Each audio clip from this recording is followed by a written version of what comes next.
প্রায় ২১ লক্ষের মতো মৃত ভোটার আমরা বের করতে পেরেছি। ওরা তালিকার মধ্যে ছিল, তাদের নামে ভোট দেওয়া হতো। এইটাকে আপডেট করার কাজটা আমরা সফলভাবে করতে সক্ষম হয়েছি। প্রায় ৪০ লক্ষের অধিক লেফট আউট ভোটার, তারা ভোটের বয়সে ভোটার হওয়ার যোগ্যতা অর্জন করেছে, কিন্তু ভোটার তালিকায় তাদের নাম ছিল না। এরকম প্রায় মোর দেন 40 লাখ আমরা আইডেন্টিফাই করতে সক্ষম হয়েছি। সুতরাং ভোটার তালিকা হালনাগাদ করানোর একটা বিশাল কাজ আমাদেরকে হাতে নিতে হয়েছে।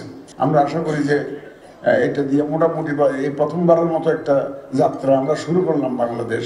একটা যাত্রা, এই যে এক্সপার্টিস আমাদের ডায়াসপোরাদের ভোটের একটা ব্যবস্থা করা।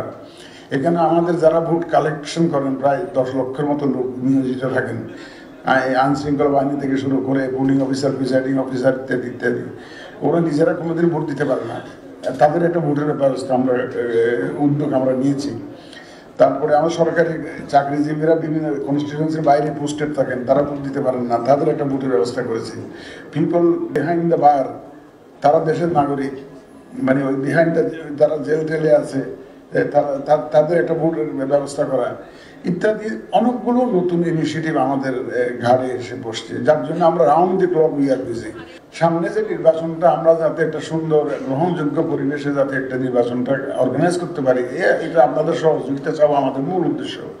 যে কারণ আমরা সবাই মিলে তো করতে হবে, আমরা ইলেকশন কমিশন একার পক্ষে এই কাজটা আঞ্জাম দেওয়া সম্ভব না। আচরণবিধিটা সুষ্ঠুভাবে ক্যান্ডিডেটটা যদি পালন করেন তাহলে নির্বাচনটা কিন্তু সুন্দর হয়।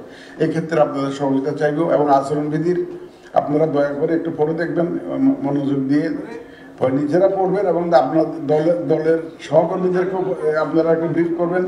এবং এটা প্রচারের দায়িত্ব আমরা তো আছি, আমরা তো করবোই, সবার সেমিনার ইত্যাদি করবো, ক্যাম্পেইন ইত্যাদি করবো। আপনারাও আপনাদের পর্যায়ে যদি দলীয়ভাবে যদি এই আচরণবিধিটা একটু প্রচারের ব্যবস্থা করেন, আপনাদের দলের কর্মীদেরকে যদি তার আচরণবিধিটা দেন যে these are the rules which have to be followed during election, তাহলে আমাদের জন্য একটু সহায়ক হয়।